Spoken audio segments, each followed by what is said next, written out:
As we hit Sunday evening, we wrap up this great weekend of softball on SEC Network with a native from Oceanside. Bounced right side, taking on the short hop, and Zion Romero is getting a start at second base. Make a couple changes. First pitch swinging, Carly Shelton, another opportunity for Zion Romero. And on 3 pitches. Hands. And Paige Gould, who's coming off a no-hitter on Wednesday against UT Martin, sets down South Carolina in order. And listen, this to me is setting the tone, getting the Bulldogs ready to hit. Look at the dirty drop. So you want to fine-tune that piece. 7th pitch of the at-bat and a strike at the belt from Neely Lamb gets Sells looking. I like that Kiara Sells saw 7 pitches, but I don't like the fact that she froze on this curveball on the outside part of the plate and just caught looking. Obviously, we know that's a pitch. 3-2 pitch. In on the hands, diving stop. Anderson to first, safe. A high stretch by Rhodey. Well, and great piece up the middle, solid layout by Shea Anderson, and a good stretch by Ariana Rhodey. Gold Glover over there at first, but just for the Bulldogs. It's a third off the mid of Davis. By the time she picks it up, she has no play. See how they score it. Ernstess out to short, softly hit.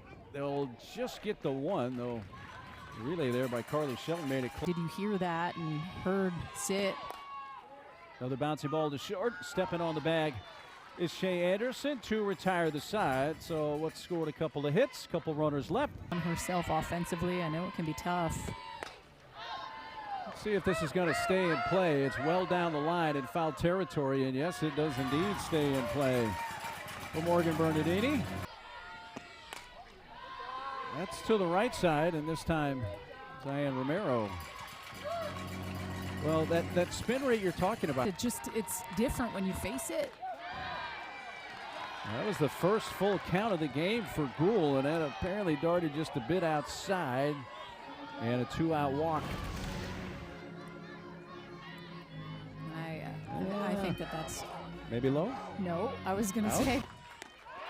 It worked. Well, it worked. Worked really well as she picks up the strikeout. First second of the game and works around that 2-out walk. I'll take a timeout by Des Rivera any day. I mean, we had strike 1, strike 2, and then a quick strike 3. Put that series in context, though, defensively. That's put out into left field. Diving catch, and the snow cone stays in the glove. They get hit away from Troutman. Well, and this is a good catch by Lelio. Her initial step was back to then come in. And that's a great catch. You know, if you lay out and that gets by you, that is a double all day. Getting the start tonight, her 17th of the season. A check swing, foul tip into the glove. Alexi Winters, and strikeout number 2 for Neely Lamb. I mean, this is just filth. You just look at the body movements of Kinley Keller. I mean, she is just no chance of being able to even kind of foul that off. She's just so fooled. Charleston Southern softly hit out to short on a couple of bounces, and Anderson's throw in time. And a quick inning there for Neely Lamb, who sets Mississippi State down in order. Like you said, has that great ERA. Well, that was a 10-pitch plate appearance in what arguably should have been a 4-pitch plate appearance. I'd have to agree with you. I love you bringing that up again. Able to get there.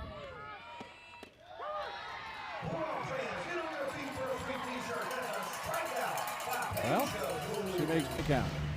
I think it just goes to show, too, how deceptive, right? Like, it's almost floating. But, listen, that's a pitch that she hadn't gotten. Hot smash. Barbary, good play, and a pick at first by Ernstess. And they get the out at first base. Out to second, her first time up. Harder hit. Ernstess on the second bounce, takes it to the bag, 3 unassisted. Carolina Strands, her second base runner. The speed, the velo, the spin rate. Out to shortstop, and Anderson throws out Romero to begin the bottom of the third. Yeah, they got all the tools out there. Kiara Sells.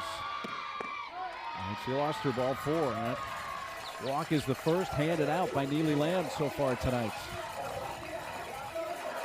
There in the middle. Stiles chops it right side, and that hit the batter.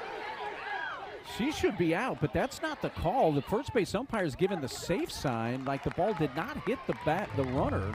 Ball hits the base runner. When it was a trajectory of absolutely. the way the ball went. Yeah. I don't know why. Here comes Coach Woodard. A runner. That's softly hit back to the circle. Hurd takes the out at first base. The other runners advance. So, well, and something that really obvious. He must have.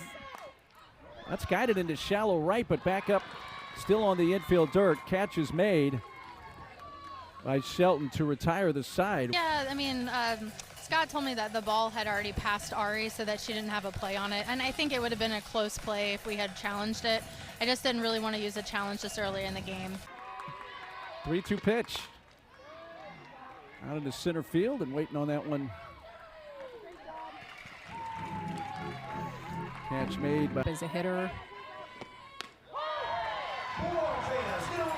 And the strikeout of Rhodey. Out number 2. And this is that a little bit of like a flip pitch. I don't think that was a curve. Right back up the middle and into center field and a base hit. So there's the first base hit. Third base runner of the game. There goes McKnight. Throw down to second, right on the money, and the tag is laid down by Romero to win the inning. Sends one towards left center field, ranging over and shy of the track. Corey Inslee runs that down. Got her. Hurd gets the strikeout. Towards third on a hop. Davis to first. And Hurd sets him down in order.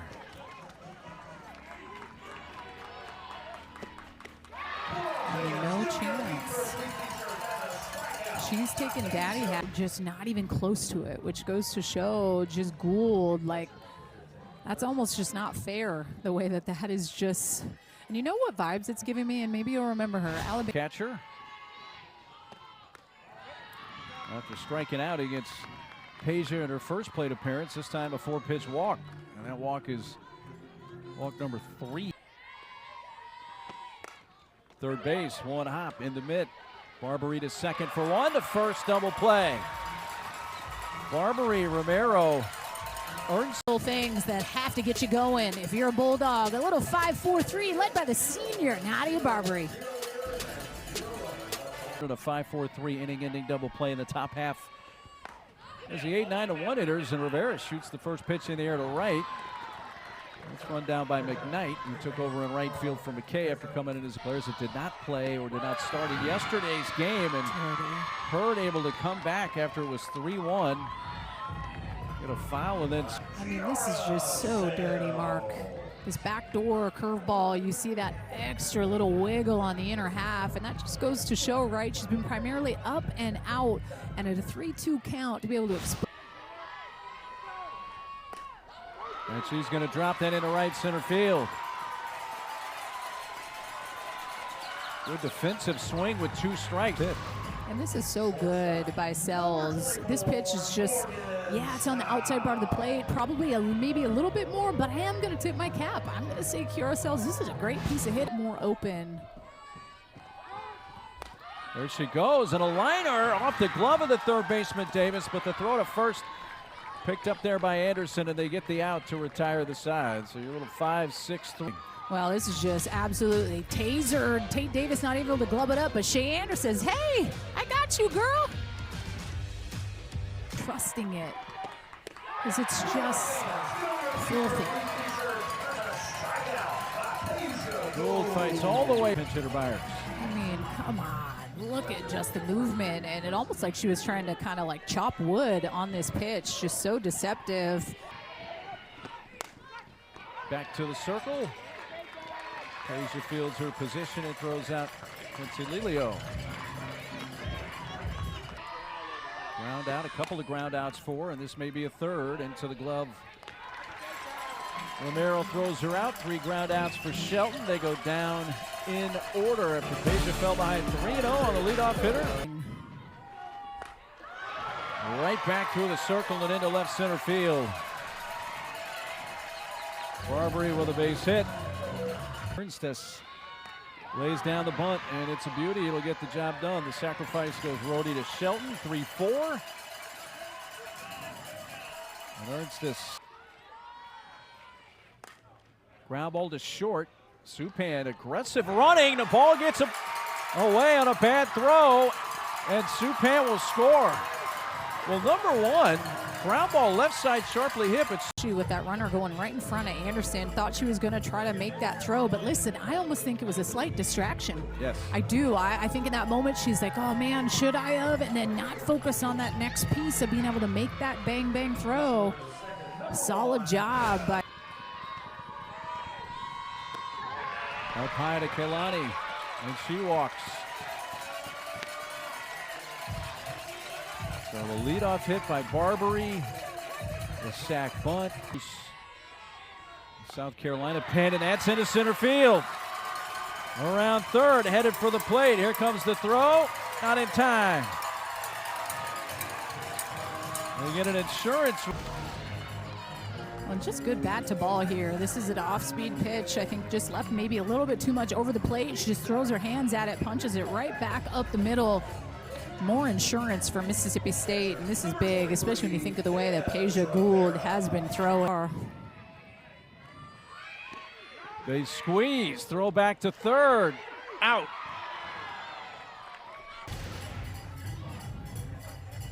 Stumbling a bit, no question, but does she get the hand in? Where's the tag? Ooh. Hard to tell where the tag. Ooh, I mean, it's just from that angle. Rivera pops it up right side, backing up, caught by the first baseman Rhodey to retire the side, but a couple runs, one of those unearned, and that makes it last chance for Carolina when we come back. Fourth, she'd be trying to make it back-to-back no-nos, and here she gets a strikeout at Tori Inslee to begin the top of the 7th. Location, look at this pitch on the inner half, and she is back off the plate, and she still is having a tough time being able to barrel this pitch up. Strike 3 is the call. They get 8 Ks, and she's fanned the first 2. And just spinning it. It's almost like that thing floated right back. And as a hitter, you're just, oh man, what do I do? Sometimes you got down the left field side. That's fair into the corner. And McKay has been the one puzzle that Gould hasn't been able to solve, at least on 2 of her 3 at-bats now, and she from Gould. Peja Gould goes the distance. A 2-hit shutout. And State evens the series with a 2-0 win of their own to set up the rubber game tomorrow night.